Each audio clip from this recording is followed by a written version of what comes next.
Well, you guys, this is one review that I have been waiting for since I bought this Grom. And you want to know what?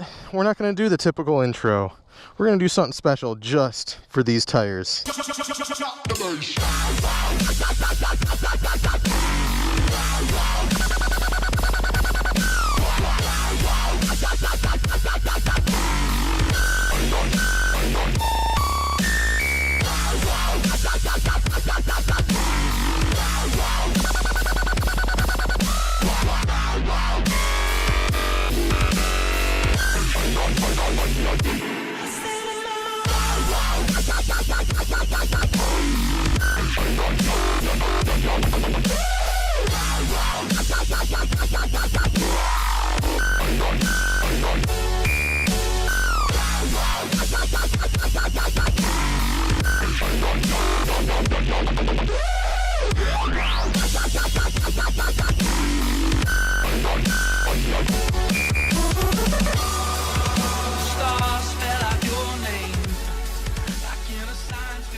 So there's going to be a few different things that we're going to be looking at as far as these new tires are concerned. The first thing we're going to be looking at is how they handle on the street. The second thing we're going to look at is if there's any change to my top speed. And the third, and quite frankly, the most important thing that we'll be looking at is obviously the off-road capability of these tires. So I'm going to start off by saying that another YouTuber who goes by Attention Deficit has a great review of these Maxxis M6024 tires, and he compares them side by side to the Kenda Big Blocks that are also offered for this bike. So just a little constructive criticism. I love all his content. Just this review video was a little bit on the long side, but very informative nonetheless. So I'm going to try to make this video a little bit on the shorter side. So first impressions on the street, riding about 30-35 miles an hour on the street. I do notice a little bit of difference as far as like how it wants to, you know, pitch in and lean in and whatnot. There is a little bit more vibration on the road. That is going to be obvious. Nothing like, you know, extreme or anything. You can just feel it in the bike itself. There is a little bit more vibration, but that's obviously because these are dirt tires. Well, technically they're like dual sport tires. So living in upstate New York and having roads like this around us, I'm not going to really be able to test out how grippy they are as far as like really pitching into the corners. But I can tell you already that if anything, my top speed maybe has increased because I'm not in a tuck whatsoever. I am at a very, very, very, very slight decline, but I'm doing 60 miles an hour, and I could never do that on the stock tires, even if I was at a slight decline. So top speed so far, I mean, I can easily get to 55, 56, and it kind of was a struggle before to get to 55. And like I said in my first ride review video of the bike, I'm 5'9", I weigh about 205 pounds. So on the stock tires, my top speed on a flat terrain was like 55 miles an hour. Once in a great while, like 56, 57. But I didn't think I would notice like a top speed difference this much. All right, so I'm on flat land now, 47. We'll open it up at 47. Going uphill a little bit, flattens out right here. Keep in mind, I'm not tucked at all. 56.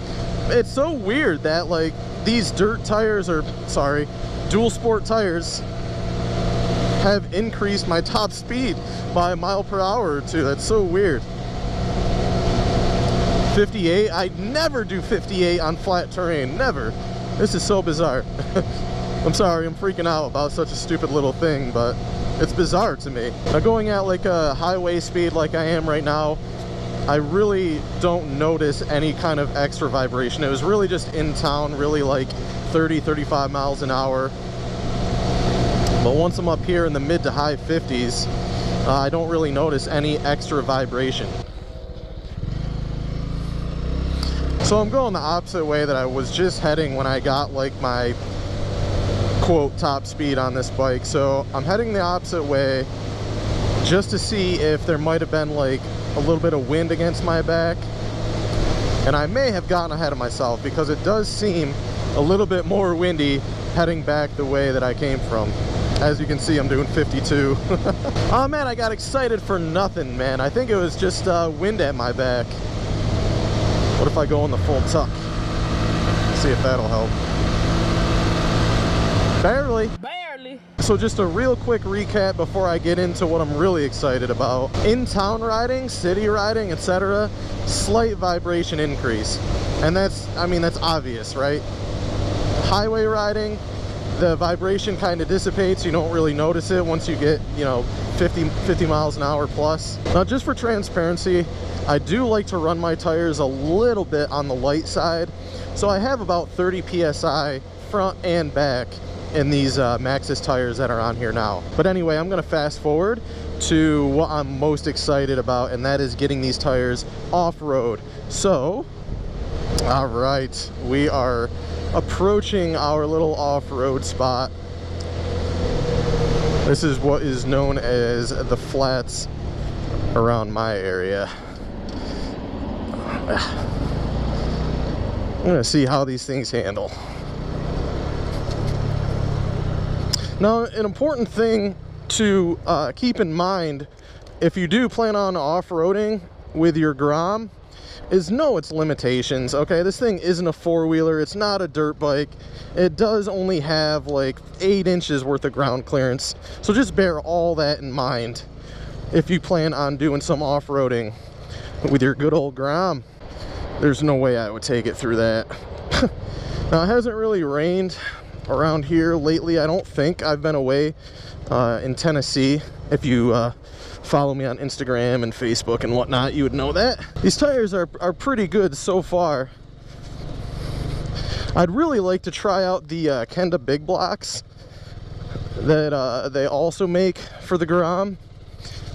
And like I mentioned in the beginning of the video, attention deficit does an incredible comparison between the Maxxis M6024 and the Kenda big blocks. So I would highly recommend you check out his video if you are a little unsure on what dual sport tire you want to use for your Grom. One thing that he makes note of in his video is the front end of the Maxxis, these Maxxis M6024 tires. He made note that the front end washes out a lot more than the Kenda big blocks, and I can confirm after going through that little spot back there. And you know, I've never ridden on the Kenda big blocks, but I can confirm the Maxxis does wash out a little bit. You will be limited because these are only 12-inch wheels, you know what I mean? Well, first impressions off-road, I don't notice as big of a difference using these using these tires as I thought I would. Nonetheless, even if they weren't you know, if they had like 0 benefits functionality wise, I still love the way they look. A couple more trails back here. Yeah, why not? I don't think it's not deep.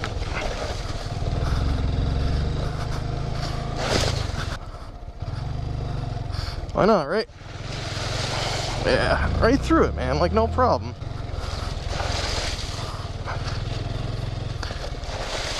Yeah. I'm purposely trying to go through, like, you know, that I probably wouldn't go through with stock tires. Oh, this looks messy back here, though. Oh, let's fucking go for it. Yeah. Oh, shit.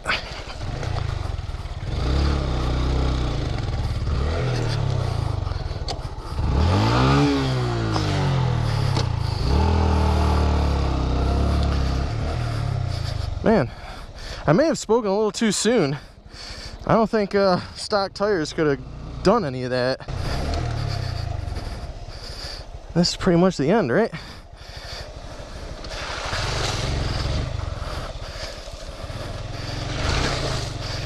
Yeah, pretty much the end out here. Might not be as fun going back upward.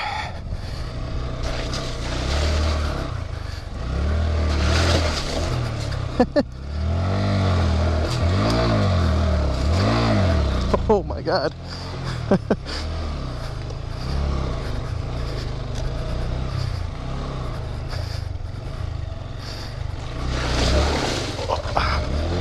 I think that's the one I didn't go through before, because I just took a nosedive.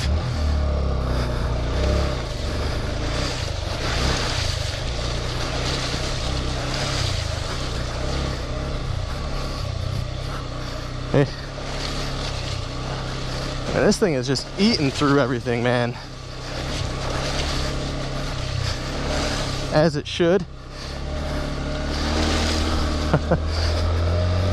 So dope. Well, I said earlier that I didn't notice too much of a difference going from street tires to dual sport tires off-road, and I have to retract that because I don't think I could have done what I just did on those street tires. Matter of fact, I'm damn certain of it. But anyway, if you were interested in checking out Attention Deficit's video, like I said, it is a little bit on the long side, but it's extremely informative, and I would highly recommend it. I'll go ahead and leave a link to his video of the comparison between these Maxxis M6024s and the Kenda Big Blocks. I actually watched that video like a day after I bought these Maxxis tires, but had I watched it beforehand, I probably would have gone with the Kenda Big Blocks. They didn't win by much, but they did have a slight advantage over these Maxxis, the M6024s. But anyway, guys, I hope you liked the video. I hope it was helpful, and if it was, go ahead and hit that like button. If you haven't already, go ahead and hit that subscribe button. If you're even feeling ballsy, hit the notification bell so you can get notified when I upload a video. Also, if you're not following me on Facebook or Instagram, go ahead and do that. My handle for both, like everything, is john.com7. As always, I want to thank you guys for watching. I, of course, am john.com, and I'll see you in the next video. Later.